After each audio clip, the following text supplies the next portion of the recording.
If you're doing this to your virtual assistant, get ready because they are about to quit on you. So if you found a good VA and you want to keep them, you have to keep watching this video because I'll show you how to avoid having a virtual assistant quit on you. Stick around.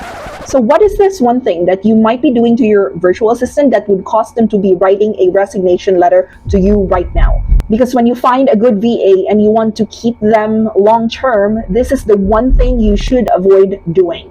As someone who has worn the virtual assistant hat before and now a client and consultant myself, I've been on both sides of the client and VA relationship, and I've experienced what I consider to be a cardinal sin in this line of work, and it's the one thing that could drive your VA to quit on you. So what is this offender? So the one thing that you should not be doing if you don't want to lose a good VA is changing your instructions midstream. Allow me to unpack on this. Let's dive right in. Do you ever hand off a project to your virtual assistant only to change the instructions when they're diligently working on the task already?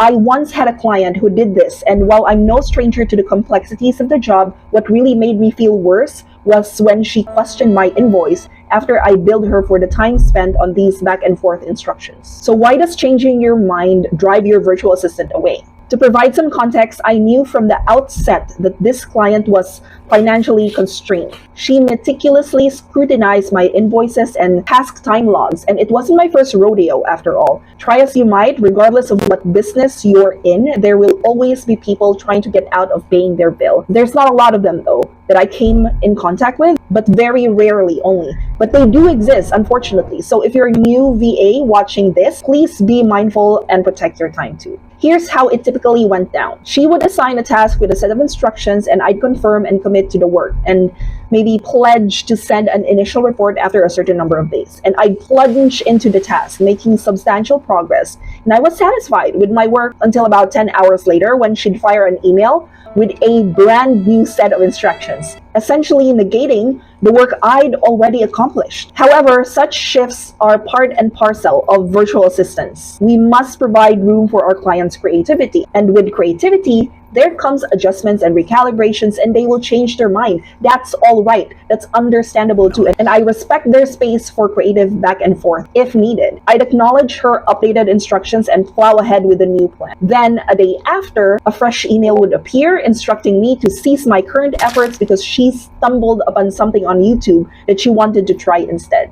This shiny object syndrome meant that everything that I had done had to be redone again. Despite this, I persevered and I respected the creative process, and she was pleasant and apologetic about the back and forths. Anyway, I continued with my work, finally finishing the task and sending the report. A few moments later. And a week passed without any response, and I assumed that all was well. However, when she did respond, it was to complain that the instructions hadn't been followed correctly and she wanted further changes. Despite my frustrations, I bowed down and I made adjustments that she requested, and every time I sent an invoice, she would dispute why she should pay for the hours spent on the initial instructions that she altered. By this point, she was becoming rude and implying that she shouldn't have to pay for work she couldn't use, even when she changed her mind, because she was the client and she was entitled to that. But she missed the point. All that time that I was charging her for was spent following her meandering directions. It wasn't just her who lost hours in their life that they can never get back. I myself lost hours too. But did I voice this out to the client then? Did I open up? No, I didn't. I am laughing at the past version of myself. I was such a wimp. Because I was such a noob, I was apologetic and lacked boundaries. I've been bullied into submission because I needed the money. I was pregnant with my second child back then, and I was desperate to secure my maternity package. So despite my client's behavior, I kept her as a client because I was afraid of the financial gap her departure would create. Then it hit me. What kind of message was I sending to my children? If they became virtual assistants or anyone who provided services professionally in whatever respect, would I want them to allow a client who constantly changed their mind and didn't pay for their work? I couldn't tolerate this unfair treatment any longer, so I informed my client that I was resigning from my post because I was about to give birth. Looking back, I admit that I should have been more honest. I should have stood up for myself and maintained my self-respect. But in those younger years, I was, conflict averse. In other words, I was a wimp. I lacked the spikes that I have now. truth be told. And if you've ever subjected your virtual assistant to this cycle of changing instructions and then refusing to pay for their time and effort, you're likely to receive a resignation letter soon. So, heads up. And you might ask, why are they resigning? Your VA may cite various reasons for their resignation. They would say they're taking care of a family member who got ill, or maybe they got a full-time job offer, or simply admitting that they're not good enough for you. The usual speech, it's not you, it's me.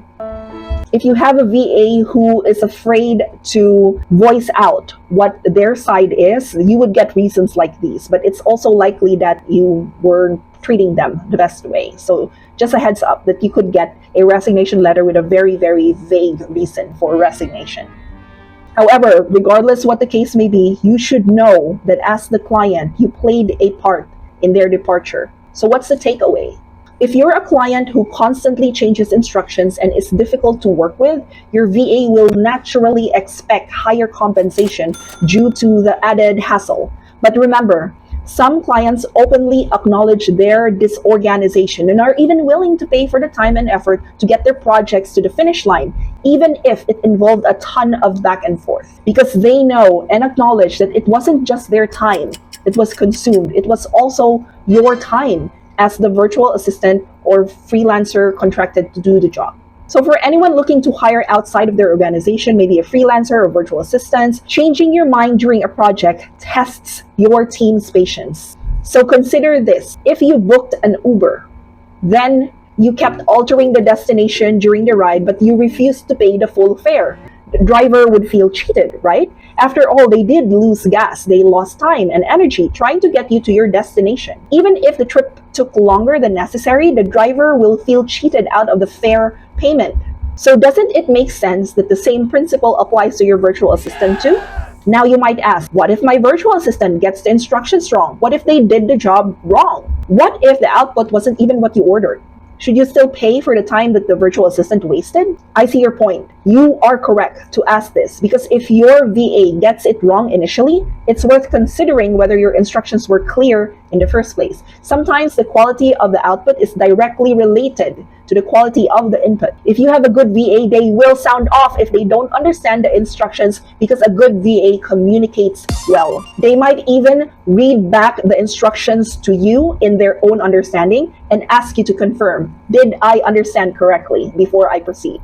That is how a good virtual assistant communicates. I'm actually more impressed with team members who are opening up about their struggles, or when they are confused about my instructions to them, and when they ask for help when they need it, rather than someone who trudges on and only listens to their echo chamber. I'm building a team here. I need people who can communicate well, and for any client who does want to succeed in keeping a good virtual assistant or a team together, they have to be extremely clear in their communication. So here's how I would handle a situation when you did give good instructions, but your VA didn't do it right. I hate to tell you this, but there's a good chance you hired the wrong VA for the job. Sorry. If they keep getting the instructions wrong, then that's your cue to let them go. If they're the ones giving you stress, just cut ties right away, nip it in the bud. Don't stay in a relationship where you're being bullied to pay for the work hours that you're not benefiting from, even though you've done your very, very best to lead with a conscience. But if your VA does attempt to communicate that they are having trouble with your instructions and that it's become more of a challenge to understand what it really is that you want them to do, that's an indication that you have a very good VA. You will get clarifications if your instructions aren't clear. I definitely would ask my client if I'm unclear on what the goal of my task is. So here's the truth bomb. If you feel offended when your VA asks for clarifications, do not hire a VA. You need to hire a psychic mind reader. That person will have a better luck at getting tasks done than any virtual assistant ever will. But be prepared, because I hear psychic mind readers charge at least $100 a minute, so your bill would be blowing up by the end of the month. And well, you don't want that, right? Kidding aside, the best way to keep a virtual assistant and not drive them to quit is to be clear, to communicate as best as you can, and open up the door for clarifications. Be present and make a commitment to be available when they ask for help, or when they have a clarification, or when they're asking for confirmation if their understanding is correct. Of course, there are times when you yourself don't even know the end result of the project because, let's say, it's an exploratory project. When that's the situation, just be straight with your VA and tell them, look, I don't really know what the result of this is, but I do want to give it a try. I want to invest a couple of hours or so trying to see if this can work, and I need your help. Just tell them it's exploratory for you too. So remember, your team, whether it's a virtual assistant or a freelancer that you hired, doesn't always need a specific and a very detailed map, but they do need a destination or a goal at least. Keep them informed and have the grace to allow them to make mistakes or wrong assumptions too. What's important is that they clarify and communicate this with you.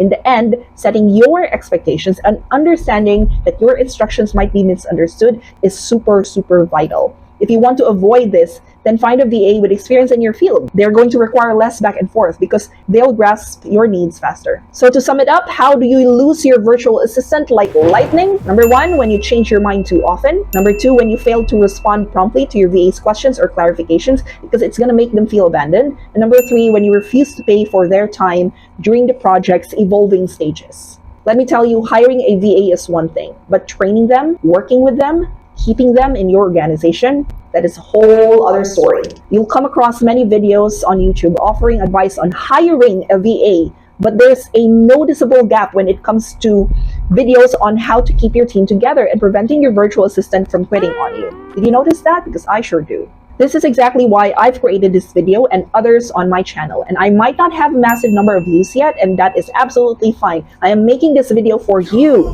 the person watching this right now. The fact that you've stuck around this far shows that you've probably found a great VA and you want to keep them for long term. Am I right?